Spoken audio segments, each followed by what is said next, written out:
eng asosiy yo'l belgilarini bilishingiz kerak. Q1, Q4 va 7-13 yo'l belgilarini bilish orqali e'tibor beringlar. Tramvay 2 esa yo'l beringlar. Demak, bir vaqtda o'tadi degan javob xato. Assalomu alaykum. Men Ilhomjon Jo'rayev. Ko'p yildan beri avtoinstruktor bo'lib ishlayman. Hozir sizlar bilan ko'rib chiqadigan murakkab savollarni oddiy usulda yechish uchun sizga talab qiladigan eng asosiy yo'l belgilarini bilishingiz kerak. 2-1, 2-4 va 7-13 yo'l belgilarini bilish orqali ushbu savollarni oddiy usulda yechishingiz mumkin. Ya'ni tramvay 1 va 2, tramvay 1 va 2, tramvay 1 va 2 qatnashgan savollarni oldin birinchi navbatda tramvaylarga e'tibor beramiz. Ya'ni bu joyda tramvay 1 bilan 2 tramvayda oldidagi yo'l belgilariga qaraymiz. Bittasi tramvay 2, 2-4 yo'l beringda. Ushbu holatda esa tramvay 1 esa asosiy yo'lda. Keyingi holatda tramvay 1 asosiy yo'lda, tramvay 2 asosiy yo'lda. Bu savollarning oxiri esa, ya'ni 3-holat tramvay 2 asosiy yo'lda, tramvay 1 esa stop, ya'ni to'xtamasdan harakat taqiqlanadi yo'l belgisida.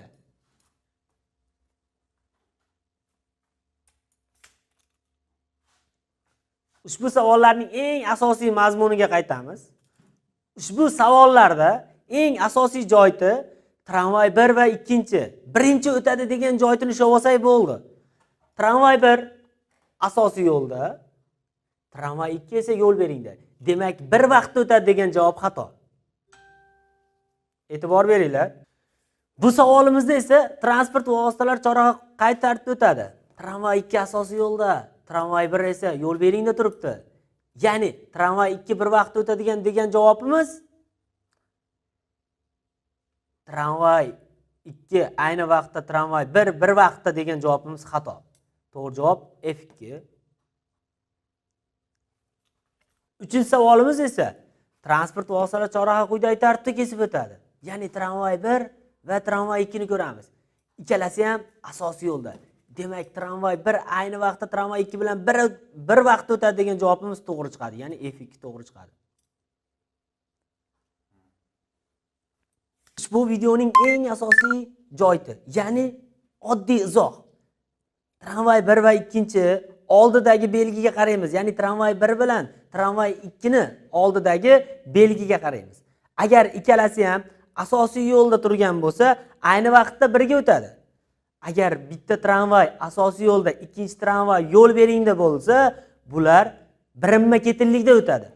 Ushbu savollarni ajratib olsak bo'ldi. Ya'ni tramvay 1 va 2 bir vaqtda o'tadi, tramvay 1 va 2 alohida bo'lib o'tadi. Shu javoblarni bilib olsak bo'ldi. Tramvayga qatnashgan savollar endi sizga muammo tug'diradi. Videolarimiz sizga yoqayotgan bo'lsa, like bosing, kanalimizga obuna bo'lishni unutmang.